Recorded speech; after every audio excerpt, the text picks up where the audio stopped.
जी, बल्कि आपने खालिस्तान की चर्चा की तो अभी-अभी अफ़गानिस्तान का फरमान आ गया है कि सारे सिखों को या तो वहाँ से निकलना पड़ेगा या उनको धर्म परिवर्तन करना पड़ेगा। लेकिन मूढ़मती को तो क्या कहा जा सकता है? ओवेन जी, आपके क्या विचार हैं ओपनिंग स्टेटमेंट?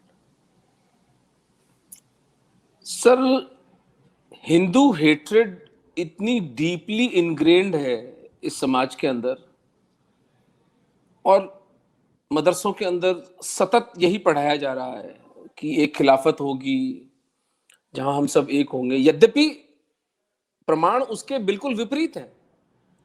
अभी सीरिया में 5 लाख शियाओं ने सुन्नियों को, सुन्नियों ने शियाओं को मारा है, लेकिन हिंदुओं की जाति व्यवस्था जो है वो बहुत बड़ा शोषक है।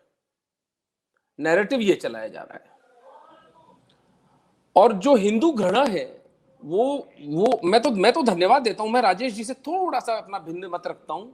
इसको बिल्कुल नहीं दबाना चाहिए।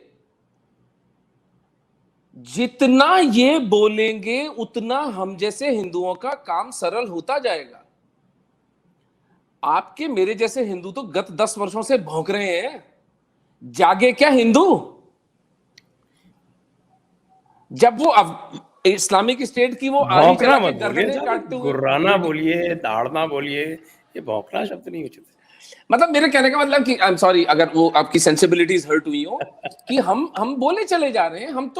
हम तो किस चौराहे से नहीं बोल रहे सर। हम किस किस सोशल मीडिया के प्लेटफॉर्म से हम नहीं रो रहे कि इनके साथ सह अस्तित्व एक असंभवता है। एक समाज जब इतनी घृणा पर उसको बड़ा किया जाए। अभी मनोहरपुर में कल एक शांति दूत ने अपने 4 मित्रों के साथ अपनी विक्षिप्त सगी बहन, मां जाई बहन के साथ बलात्कार करके उसकी हत्या करी है। ये हमारी बहन बेटियों को छोड़ेंगे? यानी आप उसका एक क्रिटिकल एनालिसिस तो करेंगे ना कि जब समाज में क्या चल रहा है। आप उसके आलोचनात्मक विश्लेषण से क्यों घबरा रहे हैं? हमारे पुरखे 1400 साल तक इनसे लड़ते आए, तो उनका क्या भेजा खराब था? क्या हम डिसोन कर दें उस संघर्ष को? तो उसी की परिणति है उसके अंदर, जैसा आपने बिल्कुल बढ़िया आर्टिकुलेट किया उसको, कि Pakistan is not a territory, it is an idea. The idea is pan Islamism. हालांकि यद्यपि उस पैन इस्लामिज्म का ये करेंगे क्या इनको खुद नहीं पता।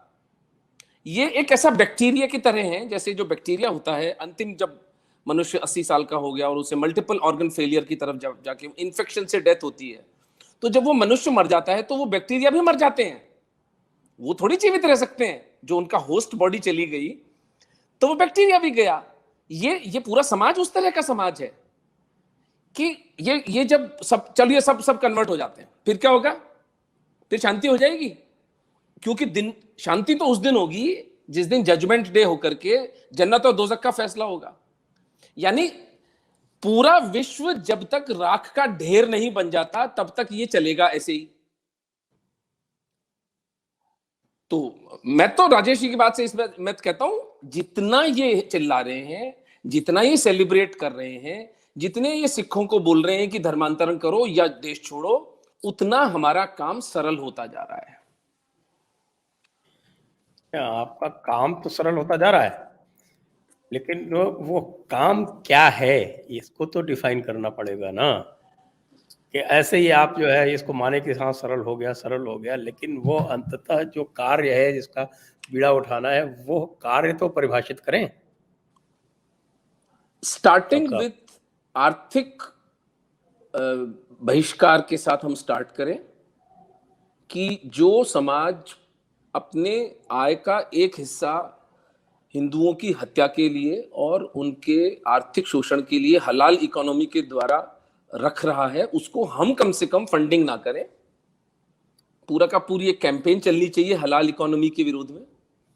वो एक शोषित करने वाली व्यवस्था है, अनअकाउंटेड मनी है, उसके ऊपर कई मल्टीपल अटैक्स होने चाहिए। हलाल इकोनॉमी के ऊपर जब हम टोटल इकोनॉमिक बॉयकॉट करते हैं, ultimately the end game for Hindus is total physical separation, क्योंकि पागल कुत्तों के साथ रहा नहीं जा सकता। सीधी सी बात है। आपको आपका आपके विचार, आपका समाज, आपकी जो जो थियोलॉजी है वो आपको मुबारक, हमारी दकियानूसी थियोलॉजी हमें मुबारक। देखा जाएगा 10-20 साल बाद वी विल एक्सचेंज नोट्स, कौन सा समाज कहां पहुंचता है। लेकिन हमारे ऊपर ये जो परजीवी जो आकर के यहाँ पर जो माले गनीमत और हमारी बहन बेटियों को और हमारे धन, हमारी संपत्ति, हमारे समाजों के अंदर जो एक विक्षिप्तता का पूरा एक प्रवाह कर दिया गया है, इसके साथ कोई इकोनॉमिक प्रोग्रेस, कोई सोशल प्रोग्रेस, कोई फार्मास्यूटिकल रिसर्च, कोई शोध, कोई प्रगति, कोई विकास होना असंभवता है। Total physical separation is the end game for Hindus. Rajesh ji, अब आपका प्रिस्क्रिप्शन भी सुने इस बारे में, और ये 2-3 चीजें मैं और पॉइंट आउट कर दूं कि पटाखे जो हैं वो सब जगह बैन्ड हैं, विशेषकर बड़े शहरों में, लेकिन धड़ल्ले से कल चलाए गए हैं, और न इसका कोई सुप्रीम कोर्ट कुछ बोलने वाला है, न कोई एनजीटी कुछ बोलने वाली है, न कहीं की कोई पुलिस कुछ बोलने वाली। तो ये है स्ट्रीट पावर। और अभी ओमेन जी पाकिस्तानी हिंदू विस्थापितों के साथ काफ़ी लगे रहते हैं। अभी मैं देख रहा था एक रिपोर्ट, ऑफ इंडिया की एक रिपोर्ट थी कि पाकिस्तान के हिंदू कह रहे हैं कि अच्छा हुआ पाकिस्तान जीत गया, नहीं तो जब भारत जीतता है तो हमारी लड़कियां उठा ली जाती।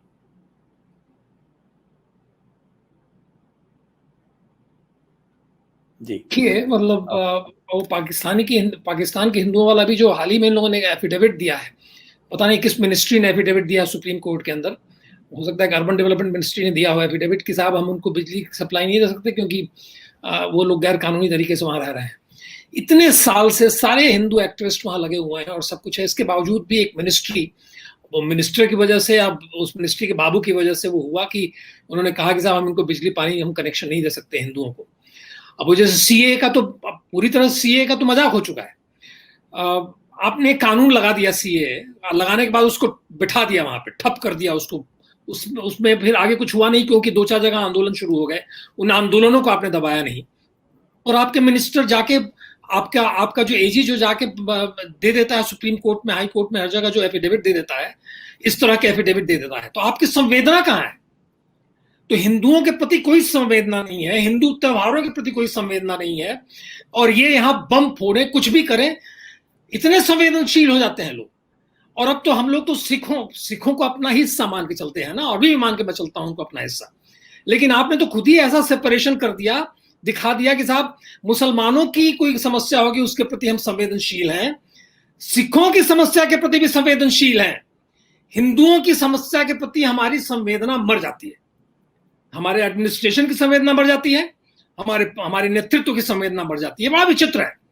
अब ये जो विचित्र हो रहा है, इसका कैसे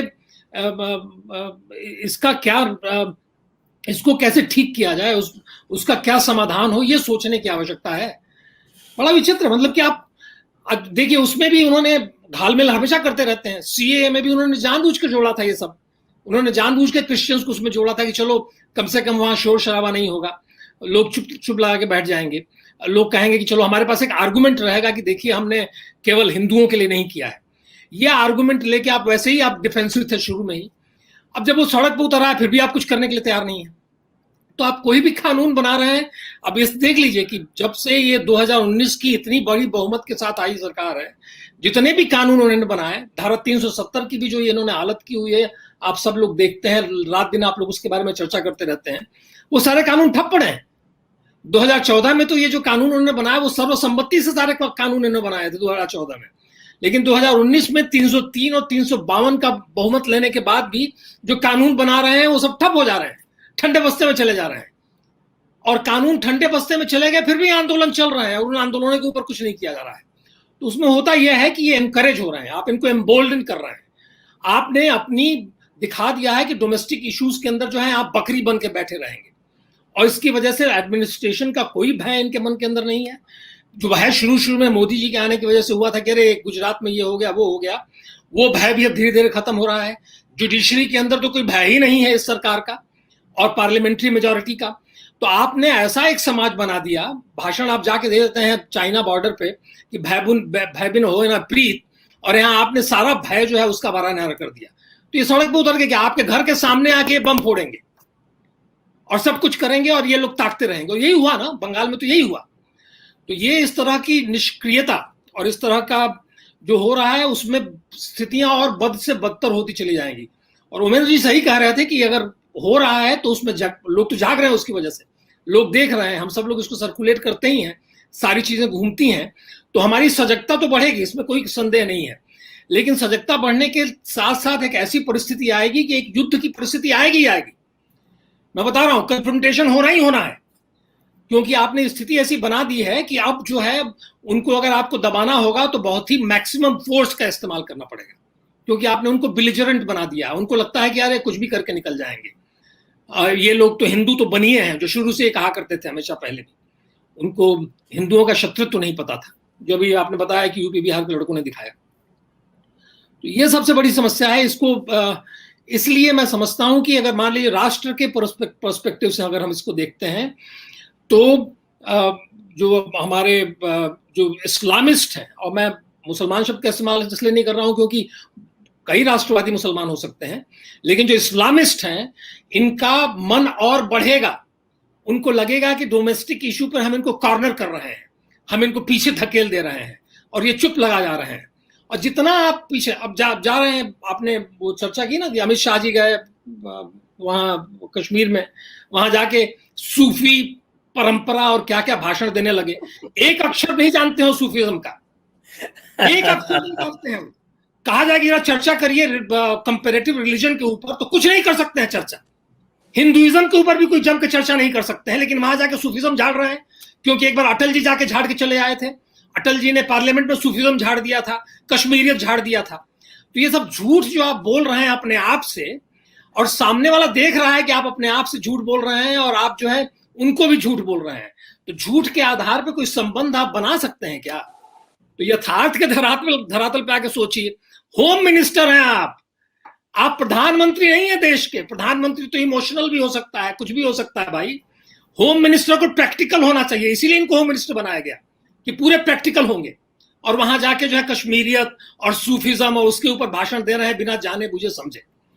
तो थोड़ा सा एक बड़ा क्लियर कट, एक डेफिनेट पॉइंट ऑफ व्यू लेके और एक डेफिनेट स्ट्रेटजी लेके चलना पड़ेगा। ये सब मूर्खताएं, ये सब जो करते हैं नेतागिरी करने वाली मूर्खताएं, ये इलेक्शन बाजी वाली जो मूर्खताएं, उससे नहीं, अभी इलेक्शन से आगे बढ़ चुकी है बात। ये इलेक्शन जीतने से आगे बढ़ चुकी है बात। अब ये सिविलाइजेशनल लड़ाई जीतने की बात आ गई है यहाँ पे, वो कैसे जीतेंगे उसके बारे में इनको सोचना पड़ेगा, उसके लिए रणनीति बनानी पड़ेगी।